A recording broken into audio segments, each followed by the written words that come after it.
Hi everybody, welcome back to Story Reckless. I'm Nathan and I'm the DM here. And yeah, we took a quick little break, but we're back. And we are an actual play live stream playing in the Descent into Avernus campaign. And yeah, we're in it. With that, let's do some player intros. My name's Claire. My pronouns are they, them. I'm still playing Kidal, who's still a half-elf brave cleric. And actually still doing pretty well, all things considered. That makes one of us. My name is Olive, playing Calliope, our Genasi old lady, and currently at 3 hit points, lying on the ground, which is Bones. She is an artificer and has many robotic companions she calls dummies. Hi, I'm Enyo, the they them pronouns, playing Pip, an alchemist satyr who has, has her homunculus back, has Dr. Gilder. Right? We had a long rest, so I did the infusion. Yeah. Yeah. And he's not a dummy. He has a PhD, actually. Yeah. He's a medical doctor, but he also got a PhD. He's also a lawyer. He's a medical doctor and also a lawyer. Amazing. Yeah. We need a lawyer here in hell. Wait, actually, sorry. Hold on. Did you say you still don't have Dr. Gilder back yet? Do you? I think I do. I did an infusion. And Okay, it was got soul it. coin. Got it. Okay. Dr. The Gilder soul is coin. a soul coin now. Okay. Which is just incredible. I love this so much. This is fantastic. Wow. Okay. Well, I better don't not- know how I missed that from last time.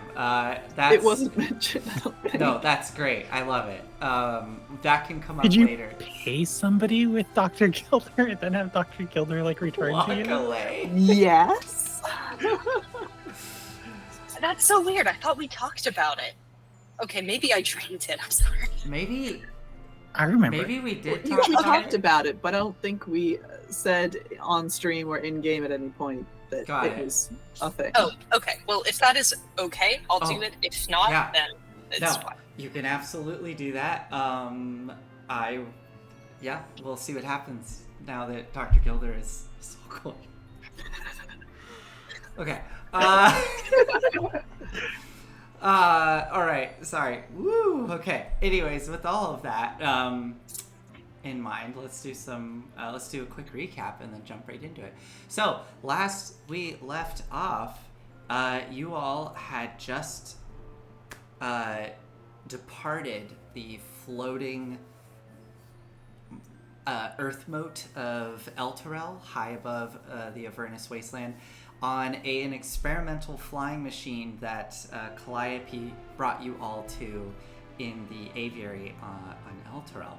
And as you flew down to the surface and had a rough crash landing, you were headed out towards Fort Knucklebone, some sort of fort surrounding this almost hand-like hill feature in the middle of kind of a crater, in hopes of finding 2 Kenku, Chukka and Clonk, that Lulu had a memory of, in hopes that it may lead to more information as to where the Sword of Zariel might be, where, who knows, might restore more of Lulu's memories, could lead to answers on how to save Elturel. And with all of that in mind, you set out across the wasteland, and everything was fine until it wasn't.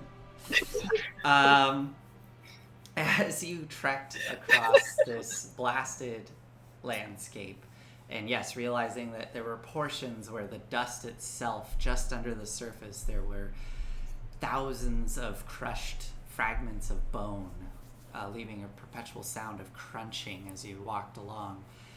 These kind of rolling, blasted hills, crossing over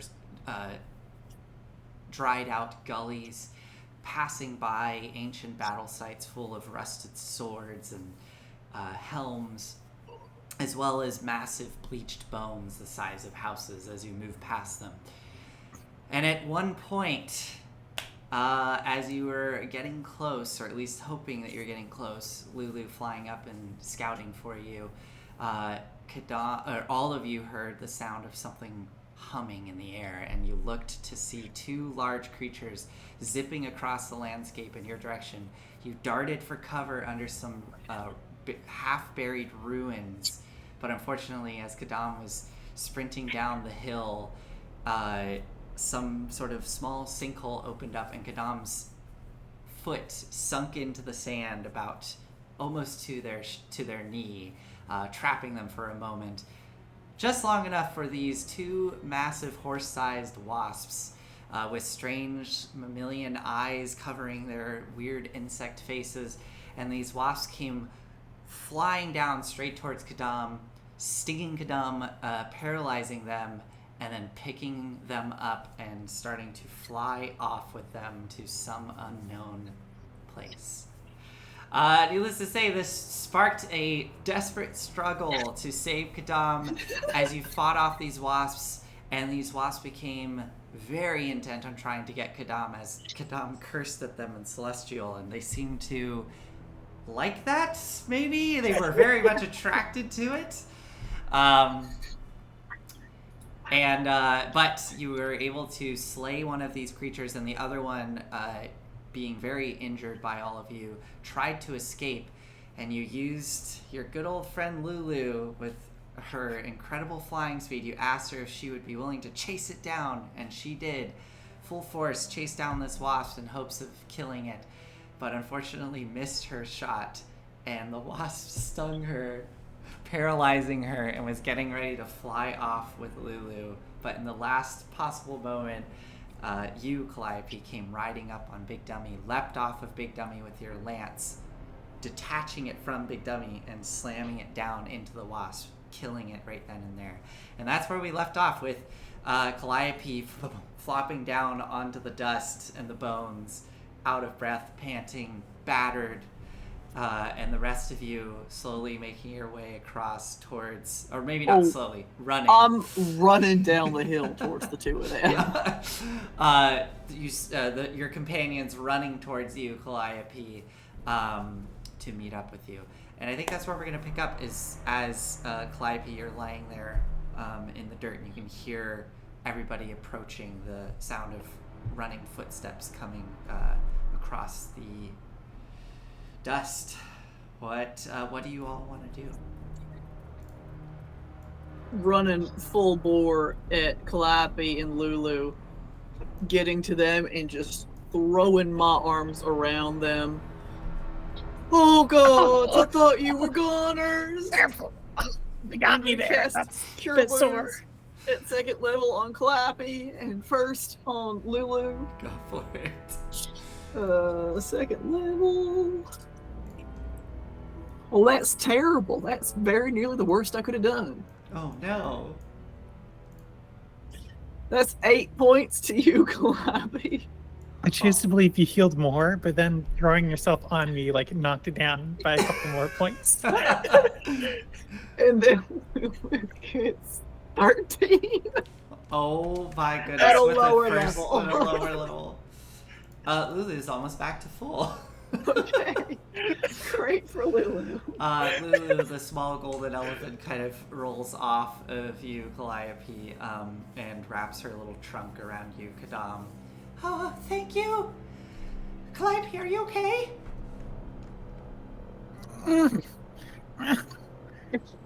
No, I'm fine.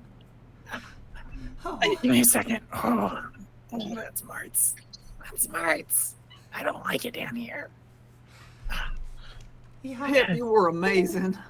Thank you so much for whatever that spell was that transported me. It wasn't me. I think at that point, I know, I said Pip. Oh yeah. Just tripped probably down the hill, and it's just kind of skidding on their back down the bones. And then just flings a healing potion at Calliope. That was very cool. Now you look battered as all hell. I guess that's appropriate.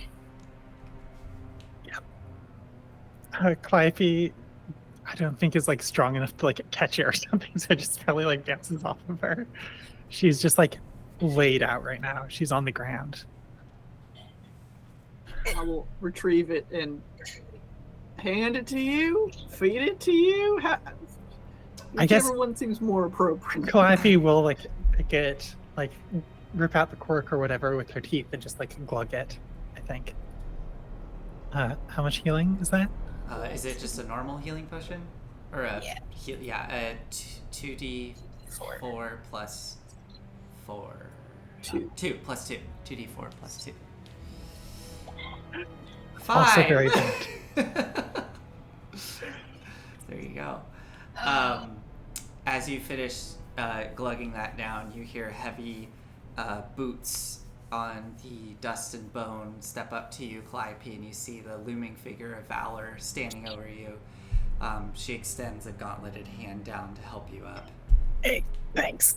Just like full weight, I guess. Like she no, doesn't. I don't know if she I can even like. She doesn't even seem to strain. She just you put your full weight, and she doesn't even really bend or move. Could you help me back up into gesturing at Big Dummy? Oh yes, of course. That was very impressive. Yeah, I don't know if I have a lot more of those in me, honestly. Yeah. Oh, too old for this. To be honest, Calliope, I think there's many warriors that would retire after something like that. Okay, that sounds great.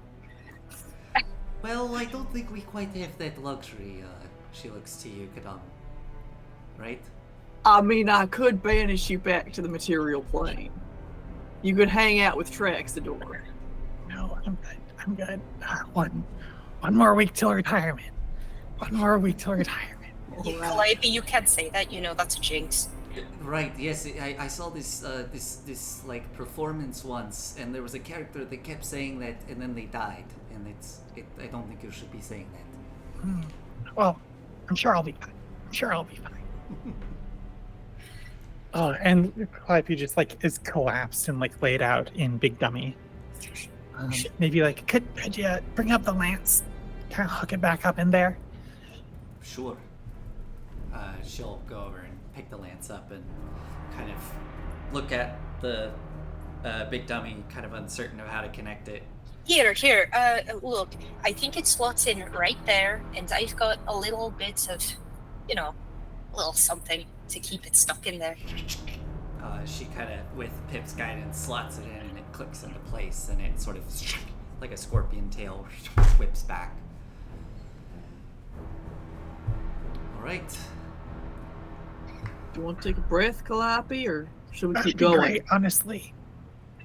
I could use some downtime. All right. Maybe back at that castle thing.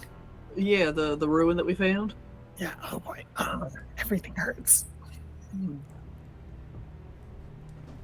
Can we take a short rest? I'd love to spend some hit dice. So you all limp your way over to that submerged ruin. You kind of tuck yourselves in. And again, it's kind of just like what looks to be the front of some sort of building, like the very top of the building where the archways would have been, where the columns connect. But it's at an angle, and the rest of it just sinks down into the earth and is completely buried. So you just have these small alcoves that you can kind of tuck yourselves into. You can tuck yourselves in there to get out of view. It's pretty tight, and you can't quite see everybody, but you're all kind of in the space. You can hear each other. And you want to take a short rest? Okay. Okay. Yeah. The hour goes by without issue. You just hear the sound of the wind periodically pick up, blowing past, catching on the sides of this stone structure, kind of whistling. The air is hot and dry, and periodically, as you're sitting there, you feel little, like, a little pinch on your exposed skin, and as you look down, you can see these little flies are starting to gather around you and just take little bites and little sucks of your blood as you sit there and try to relax. Well, I certainly don't want a vacation home here. Hey, it could be nice, maybe, if you were inside of a building that was completely sealed and, like, somehow you could have the temperature controlled or something, but... Oh, yeah, that's great. So it'd be great if you get to ignore everything about what this place is. Right, that's exactly what I'm saying, yes. You might have windows, though, so you could at least see outside. That might be fun. It's lovely. I love looking out at plains of bones. What about that? And she points over at the massive volcano that's far off on the horizon. That's Okay, pretty- that is actually kind of cool. I understand. Do you think that we'll get attacked if I just play the panpipes? Valerie Yeah, just I'm kind of going looks to- around. I mean, it might happen. Maybe wait till we get to Fort Knucklebone? How are you doing, Calliope? I'm getting antsy sitting here. Or actually, I mean, this alcove has treated me well. I Calliope is napping. And So I you think, just- like, she just answers with a snore. Like, So you just see Calliope slumped over in Big Dummy, totally passed out. It's really incredible how similar she looks when she's asleep as when she's awake. Just slightly stiller. Yeah, the whole sleeping with one eye half open's a little odd, I must admit. I guess you don't get to be a hell rider without learning some tricks. Oh, that's probably true. Pip. And, well, yeah, Pip. Earlier, you said that you could cast Detect Thoughts.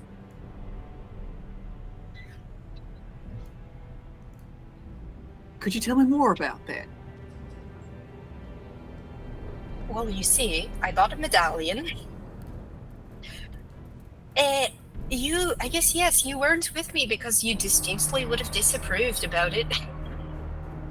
I do recall now that I did definitely go behind your back because I did not want to have this conversation with you. I see. And I would like to say that, I apologize for my nature. is that a lie? No, I'm apologizing. I'm actually doing it. I didn't say I want to apologize. I stopped myself. I think this is like a Pip having like an argument with her subconscious. Out loud. Here, you want to Well- look at it? What are you sorry for? Well, now I don't know. But I feel like I should be sorry because you're so... Well, I don't know if you're trusting. You're trusting. Not necessarily trusting me. I think you're too smart for that.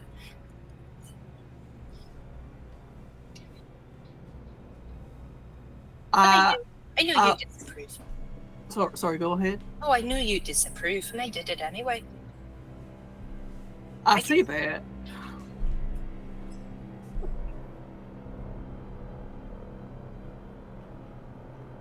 All right.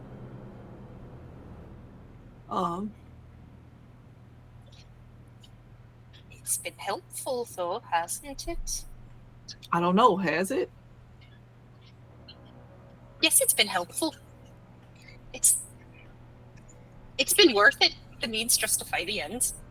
Sometimes, in this case, it does. I see. This is not the right tack to take with you. Actually, let me just back up. Yeah, you might want to try a different method of persuasion here, because that one's not gonna work. It really clearly isn't. I need to. I was supposed to go to a bard college, but life takes different paths. I can't justify it. but I think it has actually been helpful. A belief that you believe it has been helpful.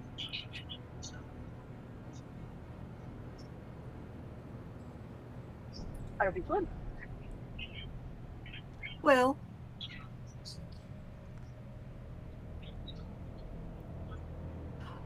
Pip, I do trust you to be yourself. Like, I do trust you to behave as you see best. I just don't think that we necessarily align on what's best.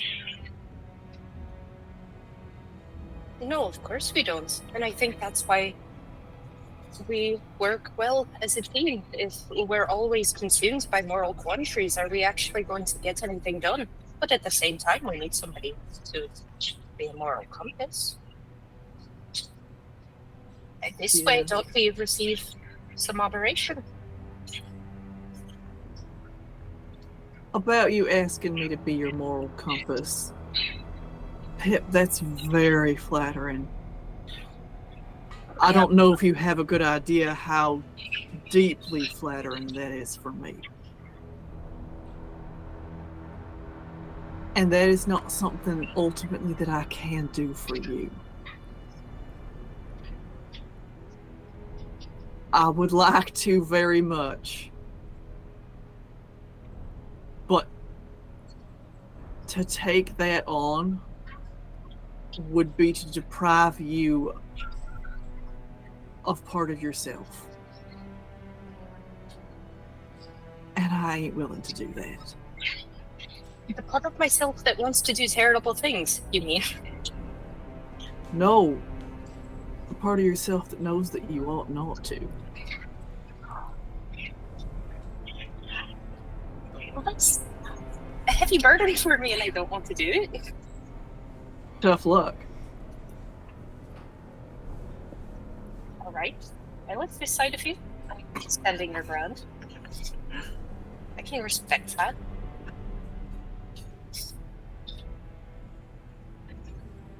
I can't promise my judgment will always be good. And we know it's not going to align with yours. I wouldn't expect you to promise me that your judgment will always be good. I can't promise that of mine. No, but you clearly give more thought to it. That is probable. Also, I had the idea, and we should get Lulu in on this, but I had the idea, if you use detect thoughts on her, might we be able to find out a bit more about her past and her memories, and if the sword's actually useful or not? If this was something that she wanted to do. That's certainly intriguing. I don't quite know how it'll work on somebody whose memories are... I'm not entirely sure what's happened to Lulu. Are her memories blocked? Has she done it to herself? Is it a spell? I have no idea. Well, if she consents to me poking around in her head, Yeah, which I assume is your stipulation, and it's Lulu, I'm gonna ask her. absolutely. But she's probably gonna say, "Oh, of course, yeah, sure, if it helps." Yeah. I would like Lulu to say no to one of us at some point just to make sure she knows how to do it. You know what? I agree. My God, I wish she turned down the brandy that I'd given her. I was like, Lulu, you clearly can't handle this. You're a tiny little fish. Yeah, I would like her to say no to something. You can Same. see her curled up on the front of Big Dummy, just sleeping next to Calliope, the little trunk kind of twitching every once in a while. She's so precious. She Sending really her to is. nature.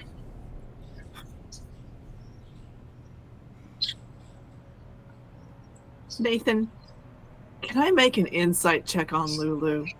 real quick. Yeah, go for it. Is she as sweet and innocent and honest as she says she is? You're gonna make an insight check on her while she's sleeping? I mean, just like thinking back to the interactions we've had, the Okay. conversations we've had. Like, Yeah. Go for it. ooh, that's pretty good. 23. Ooh. She is so sincere and genuine.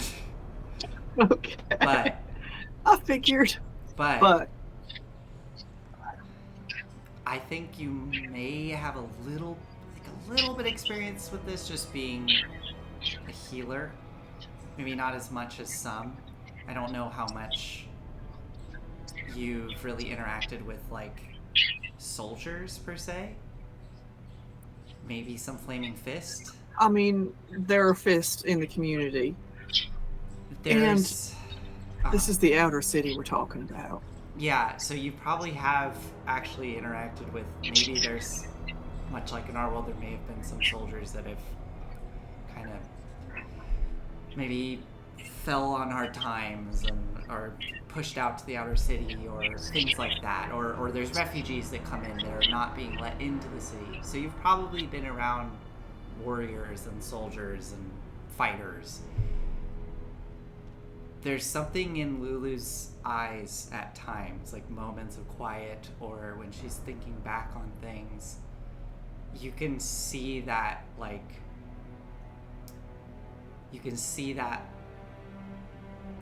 like 1,000-yard stare, that trauma that kind of comes back and haunts her. And you see it in combat when she seems to get a look in her eye and just knows what to do on how to go for attacks that are lethal and not necessarily just to like incapacitate. Like, there is something there. She clearly has something, whether it's instincts or training, but she knows how to kill. Yeah. But everything that she says and does has been 100% genuine and sincere. All right. Thank you. Your short rest comes to an end unless you would like to do anything else. Okay. The short rest comes to an end. Calliope, I don't know, do you wake up on your own? Or... Okay, just 1 hour. Oh, we're still here, are we? Lulu stirs and looks up. Oh, good. Nothing happened. Oh. Nothing happened. Nothing happened. That nap was good. I feel a lot better. Good. Well, is everybody ready? Yeah. All right, I'll go take a look real quick. And she flits out and kind of takes off up into the sky for a moment, comes back down. Oh, it's kind of weird. It looks a little further than it did a moment ago, but I can still see it. Is everybody ready? What do you mean it looks further? I don't know. I swear it was closer. It just looks further. I feel like I have some recollection of something like this happening when I was here last. Things sometimes seem to shift. Never quite stay put. It's really... I think it's something about this plane. That matches what Sylvira told us. Oh, right, yeah. Let's keep going. Yeah. Oh, does Sylvira still have Jezebel with her? Was that her name? Yes. Yes, she does. Oh. Yeah, I didn't like Jezebel. I don't think you would. She was, or they weren't very nice. Okay, let's go. And she flits off. Big Dummy kind of like untucks its legs or like extends, starts crunch, crunch, crunch, crunch off through the bone snow. All right. It kind of just like leans into the dog and is like, at least Lulu can admit she doesn't like something or somebody. That's something. That I guess yes, that is a step. Feel better to say no to us. Yeah. Today is a quest to get Lulu to say no. Yes. All right. So, you progress through the wastes once more. After about a couple hours, you crest up over a kind of reddish orange, craggy hill, and as you come to the top of it and look down, you can now see much more clearly the actual structure of Fort Knucklebone. It looks to be about maybe 2 miles away, although who knows. But from this perspective, it looks to be about 2 miles away. And what you can see is there is indeed this strange sort of landmark, this what looks like a natural rock formation, but it's kind of in the shape of an outstretched hand, kind of palm down, almost crushing the landscape under it. But from this distance, you just barely make out. There seems to be structures kind of protruding off of the rocky hill itself.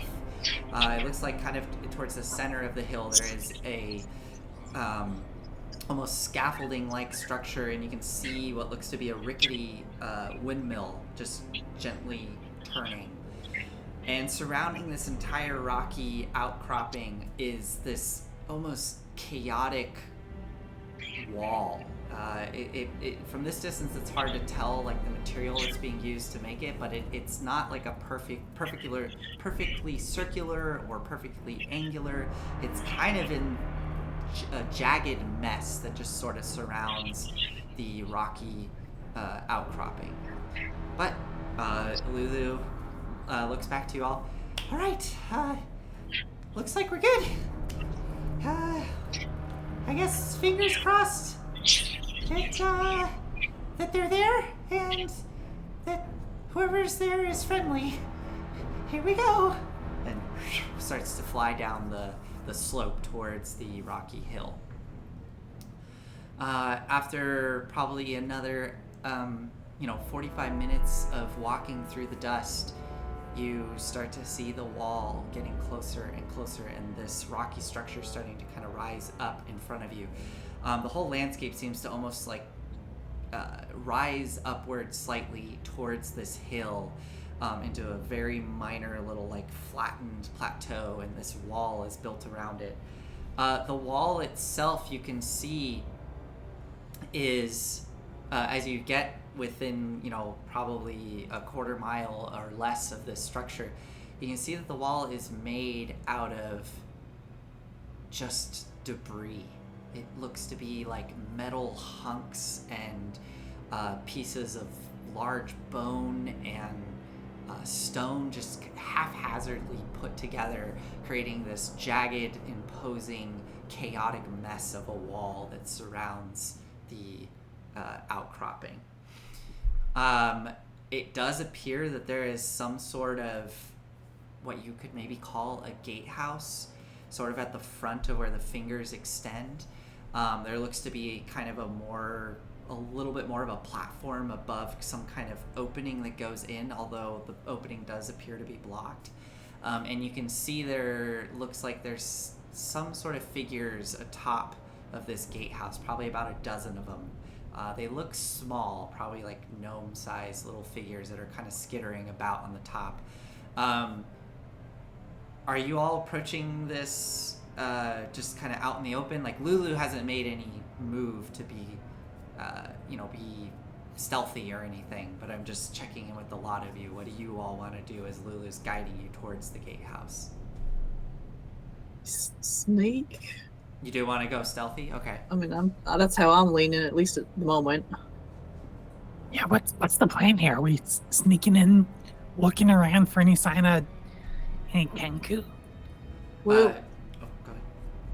Lulu, they live, or they lived here, right? Like they belonged here? They weren't like prisoners or anything? She kind of comes to a fluttering stop as you're approaching this wall and like turns back to face you all. Oh, yeah, my vague memory was that, and I apologize, my memories, that's kind of all we're going off of, and they're very vague, but I remember being out in the wastes, and I think I was in really bad shape, and these two Kenku found me. I think they came up on some kind of contraption, like some sort of construct that they were riding around on. But they scooped me up and they took me back here, and I remember them being really nice and taking care of me. I don't think they were prisoners. I do vaguely remember though them telling me to kind of stay out of sight. They if I remember, we were kind of in this little. There's a bunch of caves, like small little caves, and we were sheltering in one of those. They would go about the fort during the day, but they just told me I should stay put there. And then I can't really remember what happened after that. Everything goes fuzzy. So perhaps we better keep a low profile then while we're scouting. Oh yeah, I guess so. Oh, okay. Oh, good thing I got this little cat suit then. She kind of adjusts the little black leather suit that you've given her, with her little golden wings fluttering out of it. Do you think we should do some sort of disguise? A cover story, maybe? One of us could pretend to be some sort of devil? Looking up at Pip's horns. I'll glance over at Valor. Sure. Pip, you're more of the one, I think you're more like the one that's, from what I can tell, does good talking. Your can't sounds hear- like him too, can't Anya. hear you. Oh no. Uh-oh. The silent spell hits once again. I know. It's a wild magic. Oh. Yeah? Yeah. Cool. Oh my gosh. Okay. Yeah, okay. It'd be nice to have some backup. Oh. Sure. Yeah, I can go with you just as long as you do the talking. But what are we gonna do? What's the story? Hard to say without knowing who's in there. Yeah, we can improvise. Surely that will won't have any. Do you want to say that you're on you're an errand boy for Mad Maggie, and she has a message for Clunk and... Yeah, what was the other kid whose name? Clunk? Chukka and Clonk. Chukka and Clunk.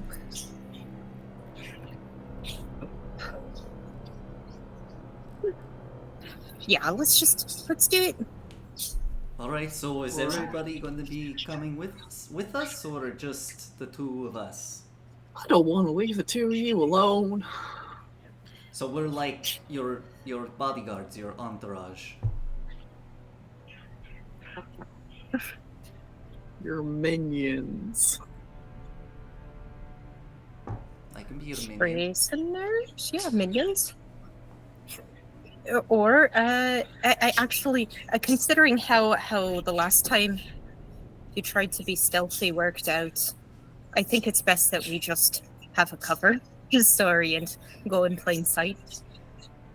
Works for me. All right. what about me? Is there a way I can look more mean? Can you fit Catsuit in does a my... lot. What does a lot? The catsuit does do a lot. Oh, really? Very scary. Okay. Well, what were you Makes going you to say, look Kadam? dangerous. Kadam, you had a Yeah, thought? can you fit in my bag? Oh. And just like leave the tip of your trunk out so you can breathe? Oh, right. Okay. I could do that. She's like the size of a cat, right? Yeah. Okay, she Like- could probably fit in my bag. Well, no, actually, I think. You said she's- medium-sized dog. Yeah, she's like she's like my dog size, like a 30-pound dog. So if you can imagine my dog, Yeah. about that size, she could probably squeeze in. All right. I could do that if you want. Let's give it a go. Let's Okay. see. She'll flutter over to you, and she'll kind of slowly try to float down with her butt first and sort of wiggle down into the bag, and then just leave her little trunk out of the top, poking out as you flop Put the bag flap over the trunk so she can still And now you just see still this, breathe, but it's not this immediately obvious. little trunk poking out. And it was very odd because you saw the bag kind of bulge as she went in, but as she slipped in, it just kind of closed back up. And yeah, she has her little trunk out. I think I will have her do a stealth roll at advantage, and the DC will be incredibly low. But just, I don't know, maybe somebody would notice. Okay, so you all are going to approach the fort think with... Also, Uh-huh. because, a big walk-in chicken walker is pretty conspicuous and weird. Okay. I think Calliope has dismounted, folded up Big Dummy. It's like, okay, I think I got something in here that could help. And puts two kind of tinfoil, kind of crude horns on her head. Okay. It's like, where do I look? You look like you're wearing a costume. Oh, I think I forgot to turn it on. Hold up. And we'll go and just tap it to, I think, little dummy. Okay. And there's it kind of shimmers for a second, and then I look like a closet. Whoa. I'm using disguise self, Okay, cool. and So- since I'm already small, You are a very large closet. Yeah. One shit. thing above table. Closets Oh, are demons. they're tiny. Oh, and is disguise self only Oh, shit. humanoids? No, it has to just be the same size. Oh, okay. Well, Yeah. Oh wait, sorry. Do we know a small devil? Have we seen any of those? yes, we have seen spined devils, the spine purple devils. ones. Yeah. Great. Yeah, and then I look like one of those. Okay, so Clivey now looks like a spine devil, just sitting there or walking there next to. So you are a walking spine devil, but that's fine. So a little walking spine devil, yeah, hobbling next to everybody. I think I make my wings look fucked up Okay, cool. Yeah, they're all messed up and mangled. Yeah. Nice. Okay. because they're made of tinfoil. Yeah. All right. Oh, I think this is I used some salvage from the glider. Mm-hmm. I got kind of shredded and just kind of Cool. strapped them to my back like a little backpack. Okay. Okay. All right. Awesome. And So. I'll say something infernal. I'm like, be short. So as you start get that disguise on, Kadam, are you doing anything, or are you just gonna? I'm looking real cowed and miserable. Okay, cool. Okay, so you all start marching towards the gate, and yeah, it takes you're probably, like I said, you're probably about a quarter mile away, so it takes you about 15 minutes or so to actually get up towards the front of the gate. And as you start to approach, you can see that those little figures seem to jump to attention as they notice you approaching, and all start to kind of skitter about atop the ramparts of this little gatehouse, and you start to see little heads popping up over to look at your oncoming troop. What you Yes. yeah. Guidance on Pip. Okay, so you feel the energy pass through you, Pip, and what you see up on the ramparts are think like maybe it's imps, maybe they're gnomes, you're not sure, but you see, the first thing you see is like a flash of red, just a bunch of little red poking up, almost like red, they almost look like red hats, like little like pointed hats, but then as you look closely you can tell that they're like kind of fleshy, almost mushroom-like, and they kind of grow out of the top of these strange, like sort of smooth alien-looking like faces, but they got like scraggly like white hairs kind of growing all around the chin, almost like a white beard. Yes, Claire. Have I heard of these things? Maybe with the stories my dad. Yeah, I think so. Tales. You've heard of these, and normally they're described as like, in the fairy tales, they're described as like little gnomes, like little murderous gnomes. These, I'm trying to think if your dad would know. Maybe later in life, your dad told you that though they tended to flavor those stories that way for children to not make them as frightening, and he revealed to you that actual red caps are a bit more monstrous looking than they are described in the tales, in the fairy tales. But yeah, you see about 6 of these red caps poking their heads up over the walls, looking down at you all. They kind of grin and smile at you all, and you can see these like grotesquely wide grins sort of peeling across their faces, full of almost like sharp mess of yellowish white teeth kind of poking out from between. They do appear to be adorned in all kinds of like scraps of armor.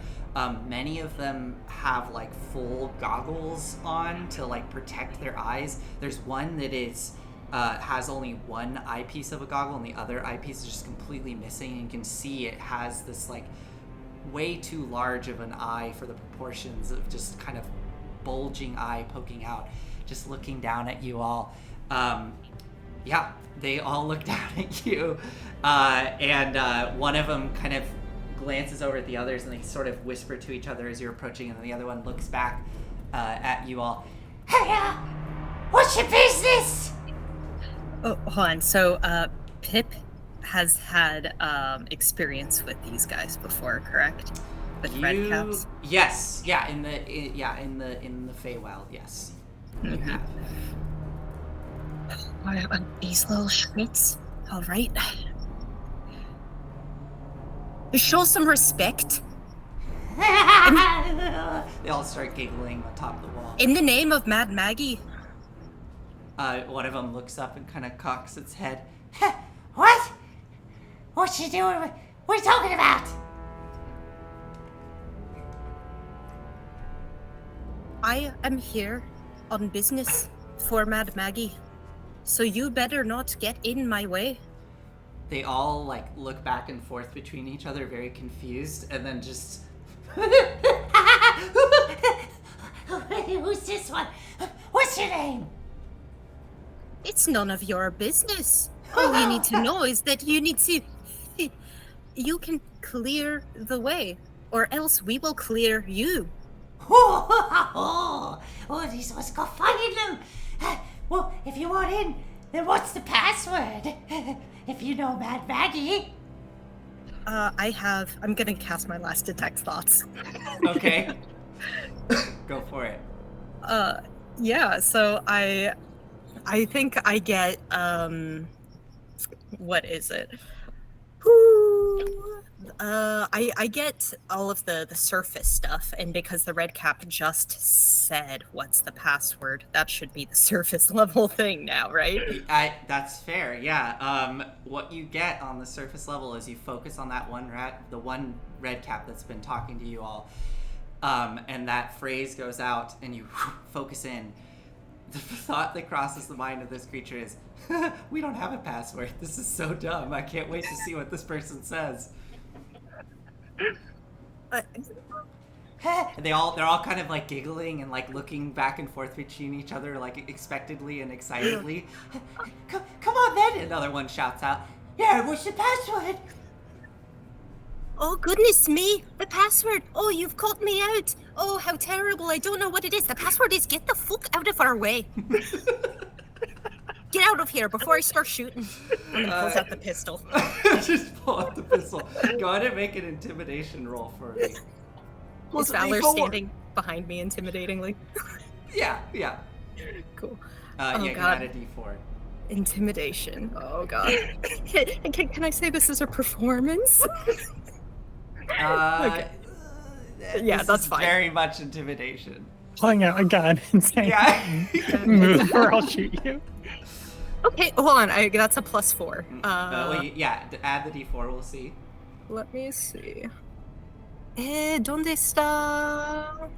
Oh, sorry, I gotta open up Witch Dice real fast. Where is it on the... There's like just a dice bag, right? Yeah. In Roll20. In Roll20, Yeah. it's off to the left. It looks like a little D20 icon, and you can just hover over that, and you should see a D4 at the top. Okay. Oh, well, I rolled a 2. You rolled a 2. Okay. Yeah, so that's 16. 16. Okay. They continue to laugh as you're waving your gun around, and then the one that's been kind of leading, sort of calms themselves. Look, we're just fucking with you. Come on in, you silly idiots. And you hear this loud grinding sound, and in front of you can see what the gate is not really a gate. It looks to be like it's like a scaffolding mesh of metal with a bunch of stuff sort of shoved inside, like metal hunks and bone. And you can see there are these like big wheels on the ground of whatever this thing is like almost metal cart, and it's just slowly being pulled aside to reveal the entryway as it kind of, and you can see that the wheels are just these like spiked almost wagon wheels but made of metal that are just like grinding through the dust as it's being pulled to the side. As it gets pulled to the side, the kind of more sounds start to filter through the open gateway. You start to kind of hear the like murmur of a crowd and sort of the rumble of something, almost like it sounds like a rumbling of a. I'm trying to think of how to describe it. It's just like a low rumble, like a. And as that rolls off to the side, all the little red caps laughing and giggling, they kind of scurry off of the ramparts. The one leader sort of just watching you all as the gate opens. Do you enter into the fort? Yeah, I'll stride purposefully and call up to the leader, Redcap, like, call me a silly idiot again and I'll have Mad Maggie turn you into stew. All right, if you say so. Why don't you go tell her yourself? And then the little red cap ducks out of the way. I'm gonna make that little shit into stew myself. So you go entering into the fort. As you step inside, let's see here. It's the only language they understand, Kadab. I'm reeling from the idea that we might meet Mad Maggie imminently, actually. Oh, I really hope we don't. Did you hear what they just said? Tell her yourself, why don't you? I think my brain really just like absolutely skipped past that part because I'm not prepared. And as you're having these thoughts and you step in beyond the walls, you see spreading out before you on the other side of these walls, kind of a large, dusty courtyard with the clawed hand facing you in front of you. And you can see it's just these rocky red cliffs that rise up, and there almost seems to be between the fingers there are 4 gates set up that are leading into some sort of like interior spaces within. You can kind of hear the murmur of like a crowd, as I said, as you enter, in that low rumbling sound. And as you look about the space and start to take it all in, you can see. Hold on, let me find this here. really regretting using that last attack slots for the goddamn password.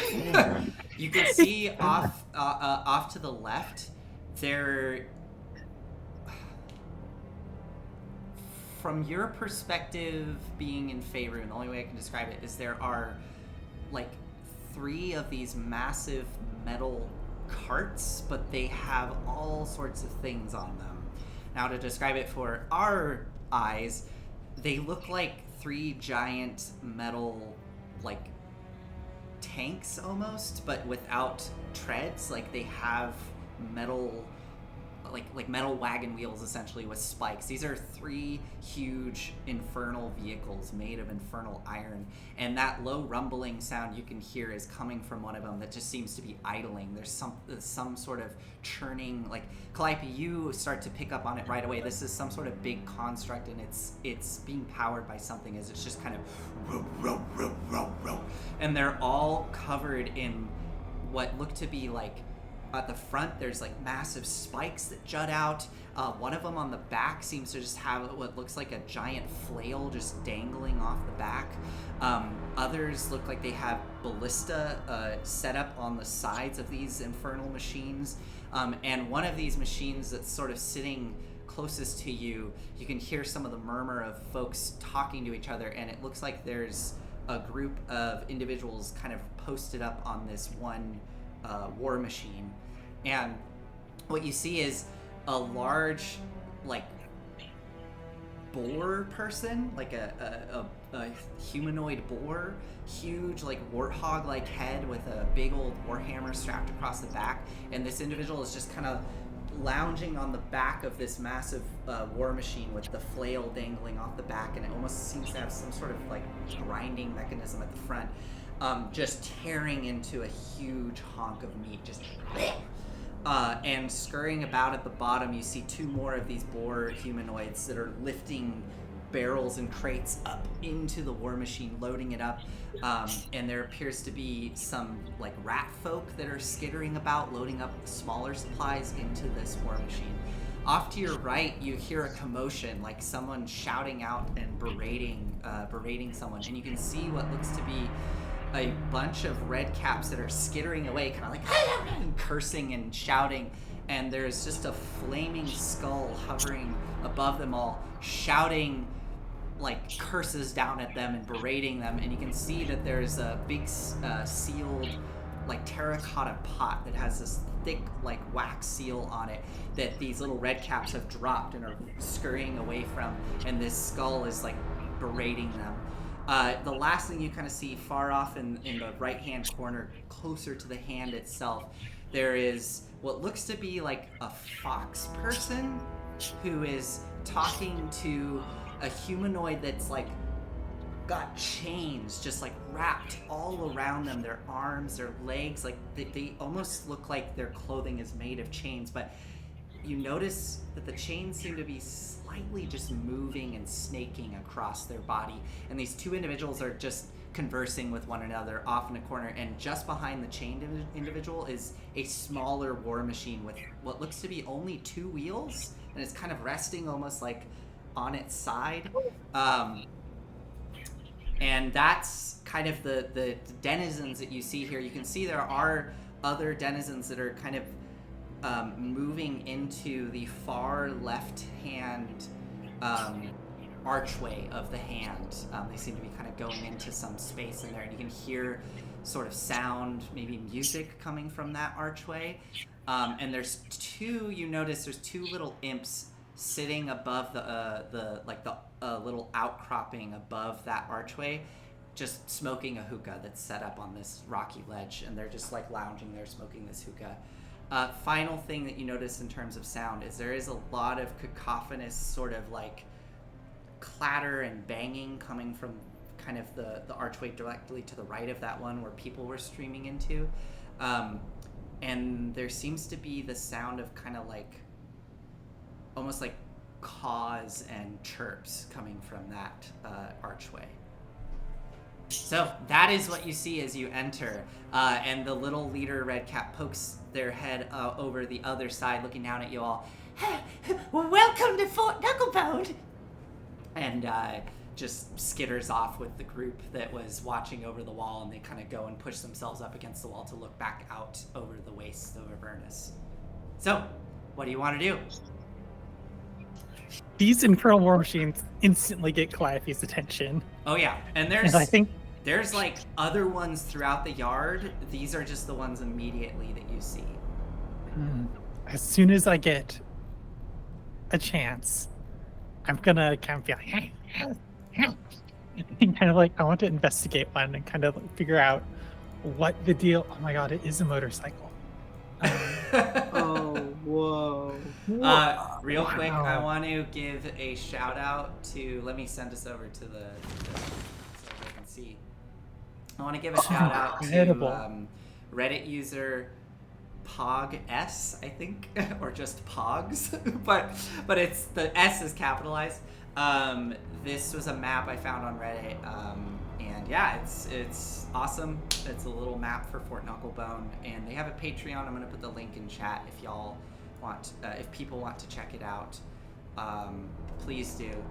But yeah, they have some really cool maps, and this is one of them they made for Descent into Avernus. Anyways, This is so sick. so, yeah. So the real quick, just to orient yourselves, the like boar folk are over here. The flame skull is kind of over here, berating those little red caps. The fox person and the chain, I'll just say it, the chain devil are over there.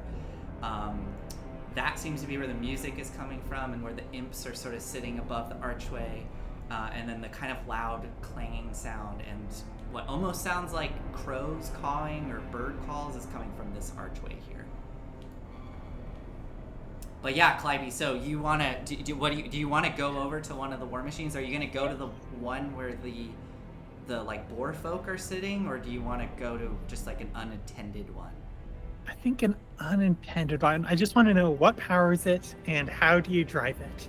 Okay, yeah, sure. You can go over off to the right just as the flame skull is finishing berating these red caps and as seeming to dole out orders to them. Let me actually check what languages they would be speaking in. Okay, yeah, it would just be in common.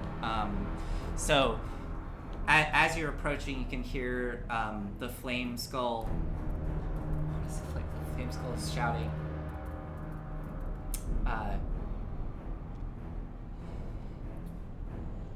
Now you listened here. No more stealing the demonica. We can't have any more of these madcaps running around. Please stop it and just grab it and load it up like you were told to do. And I can't quite do this, but as the flame skull is speaking, you hear like a whistling sound just like emanating from the flame skull as they speak. And Calliope, as you kind of approach this abandoned war machine that's sitting there, you kind of can see this flame skull seems to be missing its like front tooth, and every time it speaks, the sound is just like whistling out between the teeth. But as it finishes berating these red caps, you see two of them go over and pick up the urn and start to carry it off in a different direction towards the hand.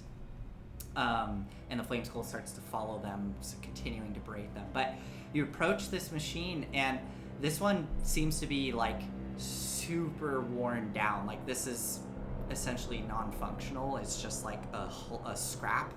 Like you can see there are wheels that have been pulled off, like pieces of armor have been pulled off. It's definitely been picked over, but you might be able to glean something from it. I would say go ahead and make this is Arcana? your choice. Yeah, I would say Arcana. Yeah.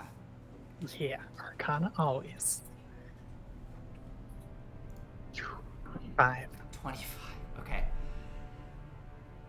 Looking at This is Calliope's wheelhouse. yeah. Let me pull something up real quick.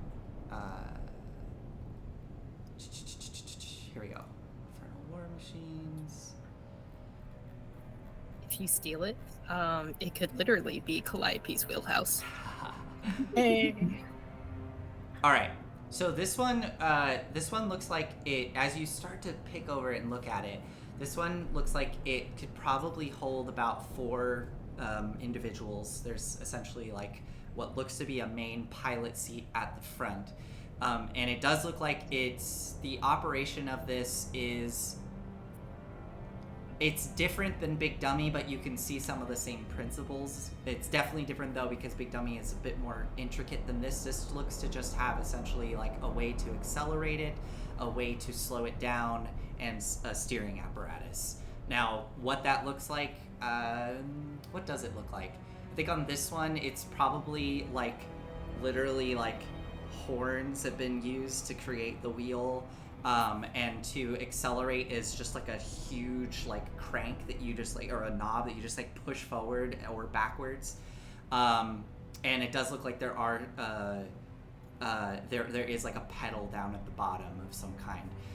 You're not entirely certain what that's for, but as you start to go towards the kind of back of this machine, and the whole thing is kind of like angled downwards, if that makes sense. So like the back side of it kind of goes up and is bigger, almost like a big bulbous piece at the back, and a lot of the armor is missing from it. But as you sort of peer into there, you can see what you can clearly tell is like what would power this thing. It's some sort of I guess engine, but it's like it's like a large somewhat cylindrical, it's more angular kind of cylinder that has all sorts of like, you know, knobs coming off of it and pipes.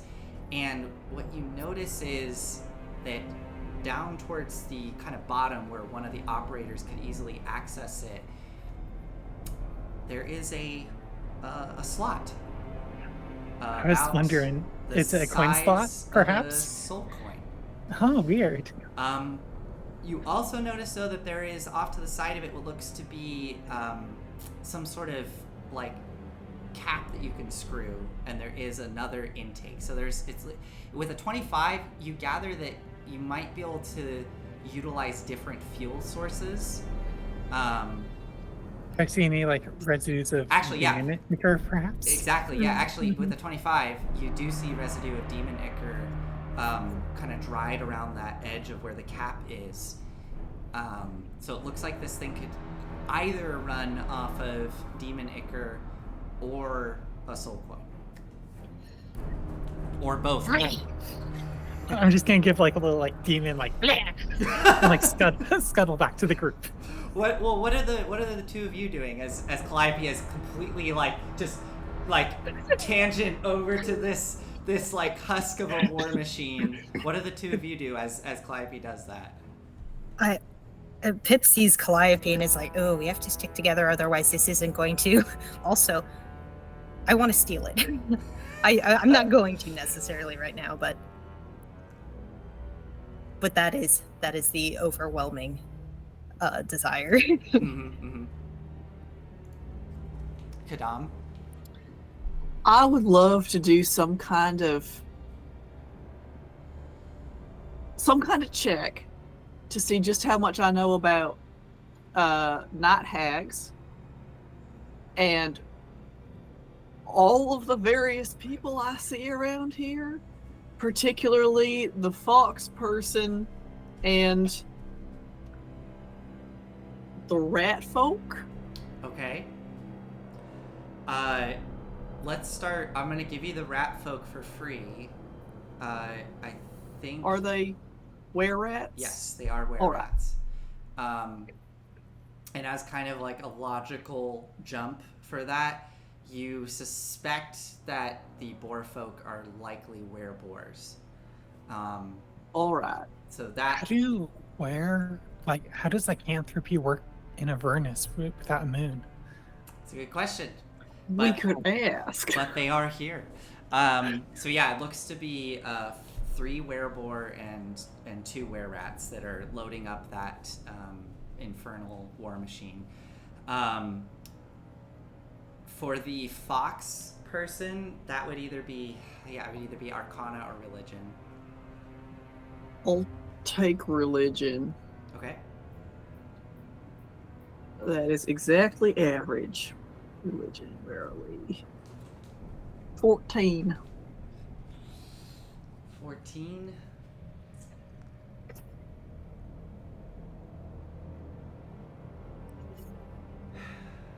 I don't think you know with a 14. I don't think you know what that creature is. I would say with a 14, you actually maybe think they're a were-jackal.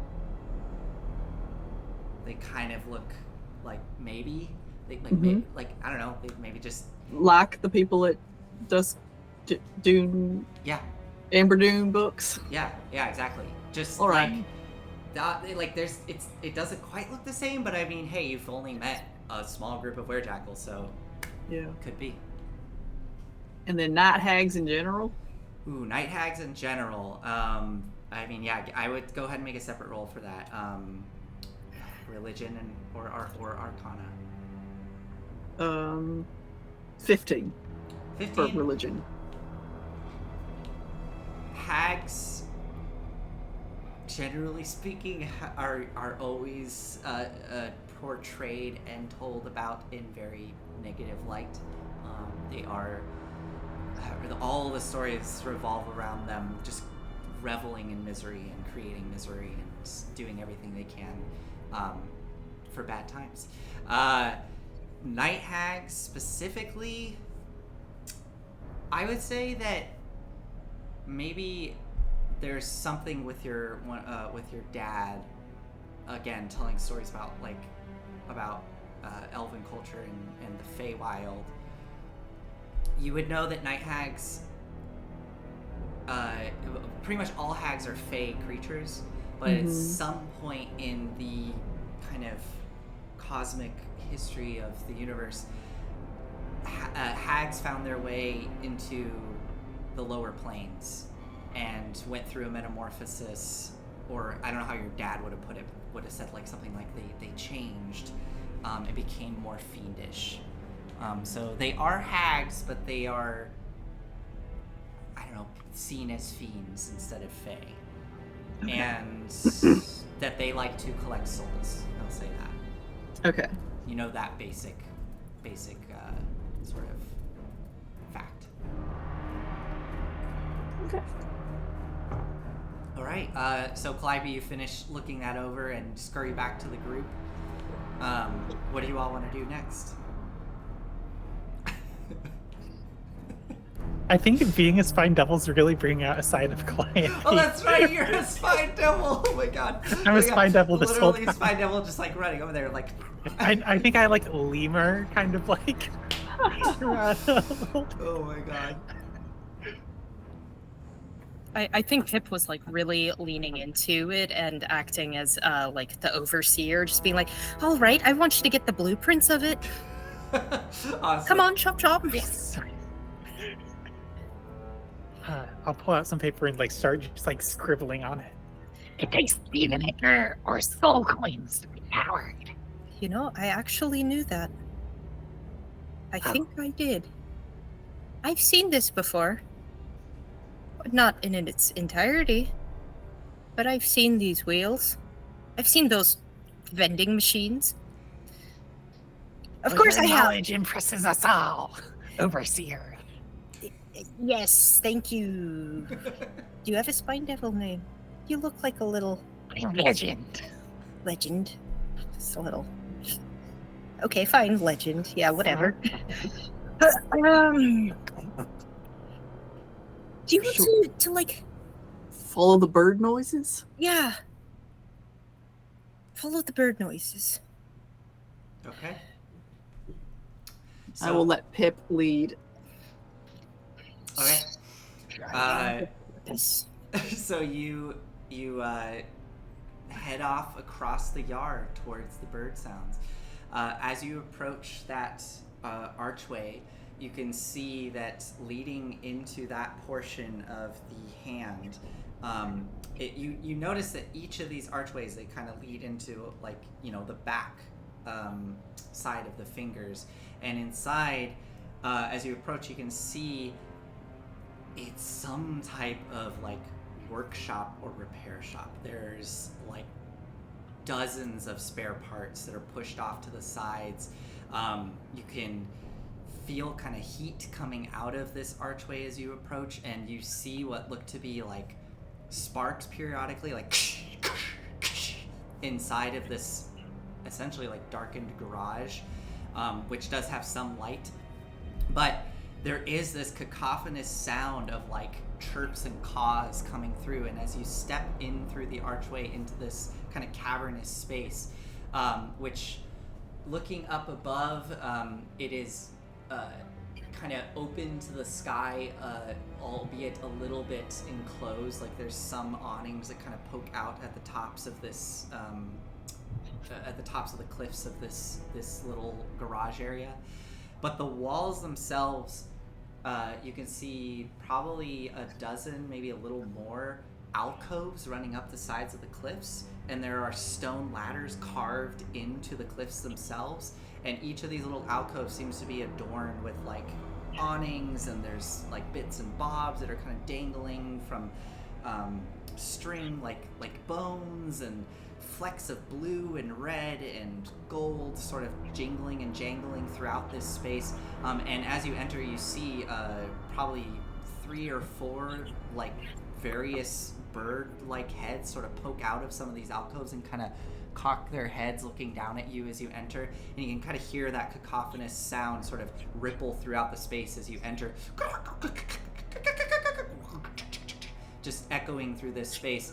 And directly in front of you, you can see there's one of these war machines that seems to be partially disassembled, sort of resting kind of raised up so you can get easy access underneath. It's kind of like been raised by some sort of scaffolding piece. And underneath you can see movement of 2 critters sort of scurrying about and working on this thing as sparks fly and flashes of light occur from under it. That's what you see as you enter.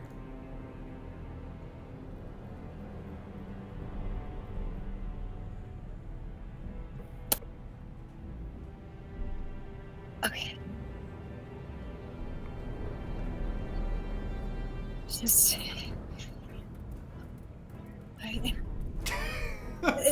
Do any of these bird things look like they could be? And none of these look like Kenku. As you, I mean, you look up and you see the heads poking out, and they look like they could be Kenku, definitely. A lot of them are, kind of raven-like. Some of them look more like starlings. Some look like magpies. But they are that kind of, generally speaking, that kind of corvid style bird that Kenku tend to look like. I'll lean in close to Pip. You want to ask for Chukka and Clunk? I mean, I guess that seems more forward than I'm used to, but I could just. All the birds are now like starting to chitter and gabber amongst themselves up in the little alcoves above, and you kind of hear one of the banging under the machine stop abruptly, and you see a little head poke out from under and look at you all, cocking their head towards you. Do you want me to ask? No, I'll ask. I'll do it. All right. Pip kind of. Is the creature poking its head out? Is that a Kenku also? Yeah. So what you see is this head poking out, kind of like gray feathers on the top and lighter feathers on the bottom, but they have these like really dark, almost like eyeliner like streaks that cut across the eyes, and the beak itself is like very curved into a hook, almost bird of prey like, but still a Kenku, and this like little bird kind of pokes out looking at you. The eyes sort of narrow. They're wearing a heavy trench coat that's adorned with like thick, has like a thick leather tool bag off to one side, and they have like a small tool in their little clawed hand as they're looking at you. What do you do? Pip just inclines her head and kind of looks up at some of the others and just sort of snaps and is like, I'm looking for 2 Kenku. Immediately and around the space, the like 5 Kenku that are now all watching you that are present, you hear your voice echo back. I'm looking for 5 Kenku. Kenku. Choka and Clunk. Oh, chuka, clonk, clonk. Chuka, clonk, clonk. And the one Kenku that's down by the machine, like, kind of like squeezes out from under it and comes hopping towards you, looking up at you, and they go, Chuka, nice sweet bird, Chuka. as this Kenku comes hopping up towards you. And out from underneath, you watch as like a very large Kenku has to kind of squeeze out and pull themselves up. This one looks like a full raven, iridescent black feathers, big beak, and they are wearing like a black, like polished shoulder pauldron of like infernal dark iron. And they kind of step out and sort of come lumbering out, pulling out a large hammer that they kind of sling over their shoulder. And that one just looks at you, the group of you, and just goes, plonk, and slams the chest and comes stepping up next to Chuka. Chuka looks up at you all. Oh, very sweet, very sweet. How may I help you? We have private business. Let's find a private spot to talk. This one wants private. Why does this one want private? Secrets, many secrets in Avernus. Ah, yes, the secrets are weapons that can be used. As Chuka sort of starts circling around you and eyeballing you up and down and hops back in front of you. Chuka kind of cocks their head looking around. Not many places to hide round here.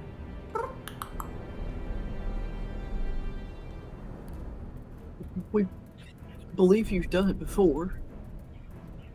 The Kenku sort of looks a bit, kind of looks back a bit shocked and then looks at Clonk, back at all of you. Not seen you here before, strange bird. Looking around at all of you. This one knows us then, and then looks back up at Pip. We have a mutual acquaintance. Make a persuasion roll for me, Pip. I don't mind if I do. 25. Whew. Okay. Yeah. Okay. And I think just sort of Pip just sort of inclines her head towards Kadam's bag, where there's a tiny little trunk popping out. Oh, okay, yeah. And Chuka follows your eyeline and then sees a little golden trunk. And then you see the eyes go wide.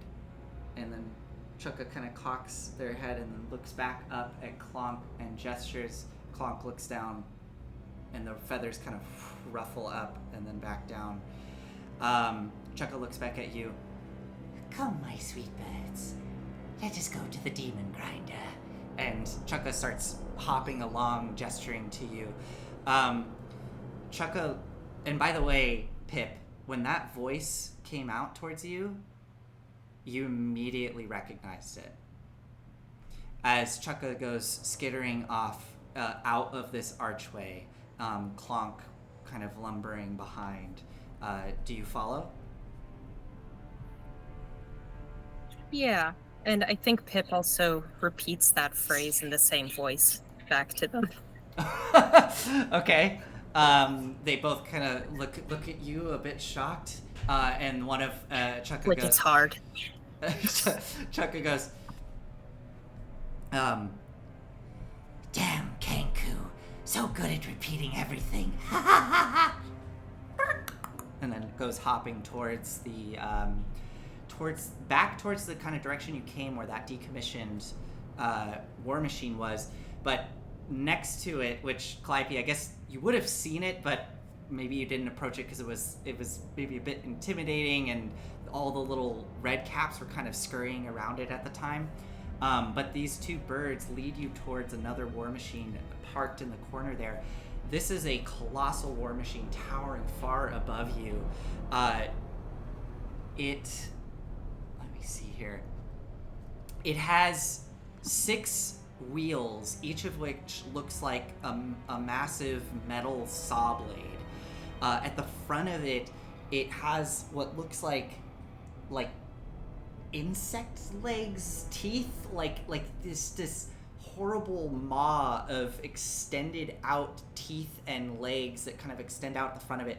And the back side, where all of the kind of the control areas would be, almost looks like a medieval helm that kind of goes up and arches up the back. And dangling off the back, much like the ones that the werefolk were loading up, there is what looks to be like just a smooth wrecking ball just kind of dangling off the backside of it. And on either side, you can see what looks to be a massive harpoon gun that's kind of mounted on one side, and on the other side it looks like some sort of hose apparatus that can potentially shoot some sort of projectile out. But these Kenku go scurrying up and see all the red caps, and they kind of wave their hands, and Clonk just steps forward, waving the hammer, and lets out a massive, well, actually just goes, "Out with you all, out with you now, my little pretties." As you hear that same voice that you recognize coming through the big, beefy raven. And as they all go skittering about, Chukka goes up to the side of this war machine and grabs like a big, sturdy handle and seems to trace something along the side. And there's a little quick flash of runes, and then chunk, opens up this massive metal door and gestures for you all to go inside of the demon grinder. As you all go inside this space, it's not very comfortable. It's kind of, I mean, it's like, again, for a modern perspective, it's like being in like almost like a World War I tank. It's cramped, it's hot, there's like no ventilation, everything is hard, nothing is ergonomic, but it's out of view and out of earshot from everybody as they gesture you all to go in there, and then closes the door behind you.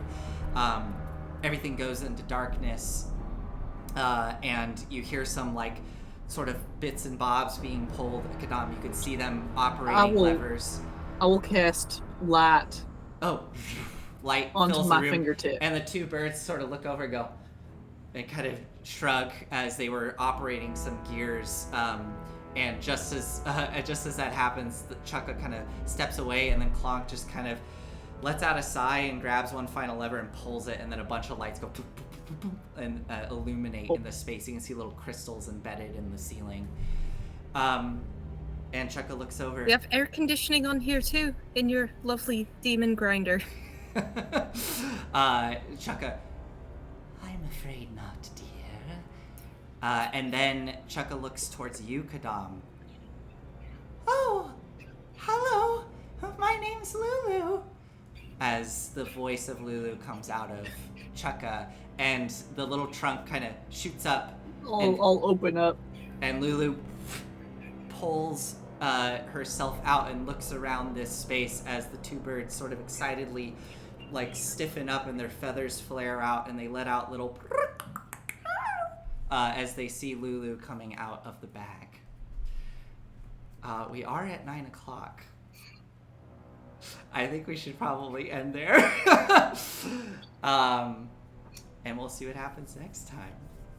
Oh. I love hearing your Kenku, Nathan, every time. Oh, well, thank you. And God, having Mad Maggie be one of the voices is just like incredible environmental storytelling here to like ratchet up the tension without actually showing her on screen. Oh man, so good. Incredible. I have to keep telling myself like it's a game. It doesn't matter. I personally didn't do anything to Mad Maggie. She didn't hurt me. Well, I am excited to see what happens next. Me too. Oh my gosh.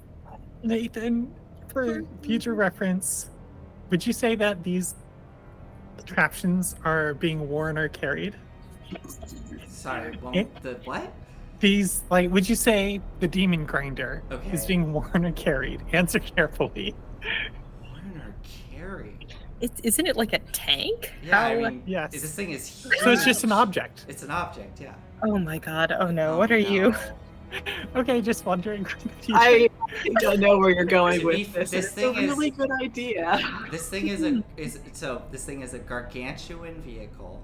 Oh, gargantuan. That's so interesting. It weighs 12,000 pounds, is what it says on the stat block. Wow, wild. Cool. Okay.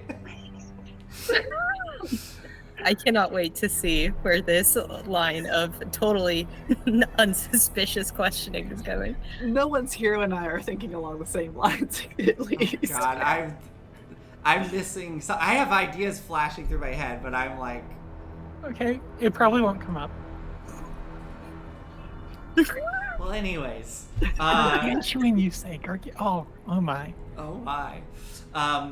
Cool. Well, we'll see you all next week. I'm really excited for this next portion, and I'm excited to see what y'all do. Yeah, this is. Oh man. All right. We'll see you next week. Bye. Bye. Night.